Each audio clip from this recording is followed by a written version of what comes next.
เมื่อสูงปีน้องเฮาเขาขาออกเมื่อในวันที่15เดือนธันวาคมปี2524เขาเลยหยิบเอาข่าวแทงตา3หัวข้อเส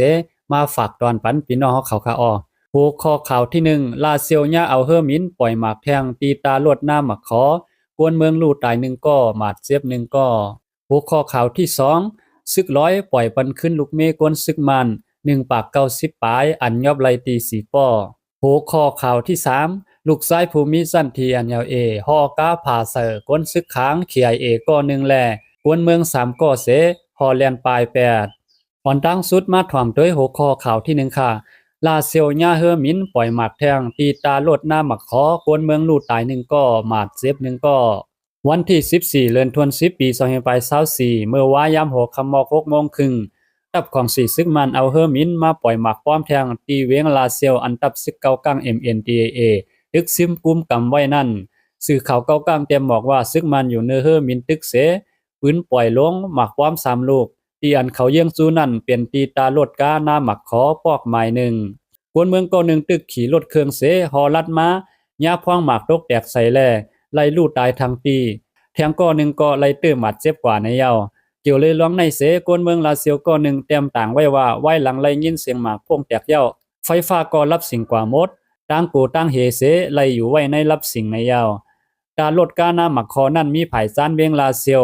ตั้งกว่าวันเมหานวันไหนเวียงลาเซียวในไหว้เสตับซึกเกากลางตึกซิมกุมกำไว้เย้าภายตับของสีซึกมันใกล้เอาเฮอมินมาปล่อยหมากใส่ใครว่าเป็นกูวันเย้าว่าไหนในวันเหลียววันที่14ในก้วยหนังเก่าเมื่อกลางในเศร้านั่นมาปล่อยหมากใส่ตีวันอีนายแลก้นเมืองลู่ตาย3ก้อหมัดเจ็บ3ก้อวัดจ้องคาลิยันโฮงเฮียนลูกอ่อนเลขแลเฮือนเยก็ไล่ลูกปล่อยกว่าลายหลังในยาว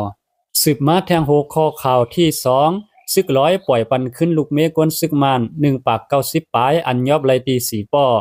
ดับซึกร้อยตาอ้าง PSLF TNLA ขึ้นปล่อยปันลูกเมกวนซึกของ4ซึกมาน1ปาก91ก็อันเขาตึกซิมปียอบไลตีปางเซาดับคามายา503และ504ดีเจเวง4ป้อในยาวข่าวซึกร้อยตาอ้างโพสต์แต้มบอกว่า TNLA เขาตึกซิมเอาไล่ปังเศร้าตับของ4ซึกมันคามายา503เมื่อเลือนป่วนมาวันที่26ที่ยอบไว้ลูกล้างนางเมแลหมู่ปีซุ่มน้องก้นซึกมัน38มุ่งหอเฮิรนมีสาย11ยิง48ลูกอ่อน43โฮม1ปากปลาย2ก้อ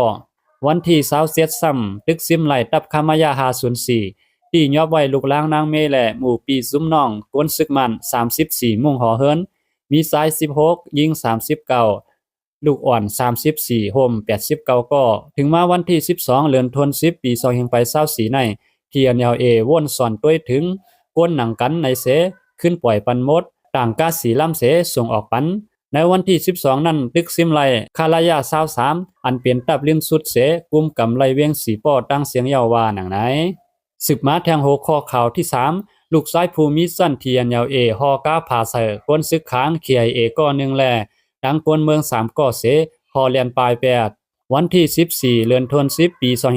2524ที่ร้านตั้งขายอันมีในวันหนองซวยเวียงกดขายเมืองไต้ปอดหองนั่นลูกซ้ายภูมิสั้นในซึกร้อยTNLAก้อหนึ่งฮอก้าอ่ำทิ้งไลเสกว่าผ่าญาเปิ้นมีกวนลู่ตาย1ก้อหมัดเจ็บ3ก้อในยาวปวนปืนตีลัดตีสื่อข่าวซีเวียนสตาร์ว่าอัญญากาผาเสลู่ตายกว่านั้นเป็นภูมิสั้นในตับซึกค้างเขียเอก้อหนึ่งอันหมัดเจ็บ3ก้อนั่นเต้เป็นกวนเมืองหมัดเจ็บหาวแห้งและไลยศยาโตไว้ตีห้องยาในยาวเมื่อในยามกลางวัน12โมงนั้นลูกชายภูมิสั้นในซึกร้อยTNLA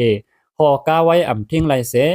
ผาเสภูมิสั้นในซึกค้างเขียเอ2โพเมอันตึกสายกาดและตั้งเสาล้านตั้งขาย2โพเม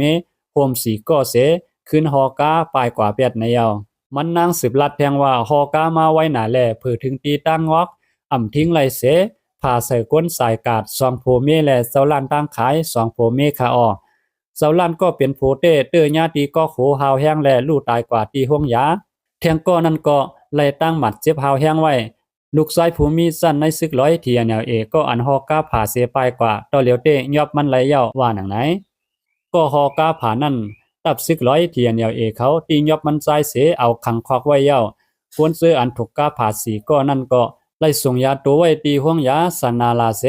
เสาล้านก็เปลี่ยนโผไล่ตั้งเจ็บหวาดตีก็โหหาวแห้งเสลู่ตายกว่ามือโหคำใน เจ้าล้านก็เป็นเมก็โตคิงอ่ำตวงไหลภายหนึ่งกวนสายกัดก็เป็นโผเป็นผู้มีสั้นในศึกขัง KIA เสถึงยามเดียวก็ไปฮู้โตเสก็เป็นเมนางมันก็ขาหักกว่าในเยาวลองตั้งอันไรเป็นกว่าในภูมิปุนพรในตับซึกร้อยเทียนยาวเอและตับซึกขัง KIA สองภายติกเจลิดกันไว้อยู่ในเยาวฮอกค่ะซื้อวานแลตีห้องยาสังวาดแต้มอำถูกในก็ซอยมวนเมปันเสกรรมในข่าวเอาข่าวตา3 6ข้อในก็เลยปึงอิงเอามาเงาห่างเสียงใต้แต้มต่างไว้หนังในข่าวมาสูงพี่น้องเฮาเขากูก็กูเจ้าข่าว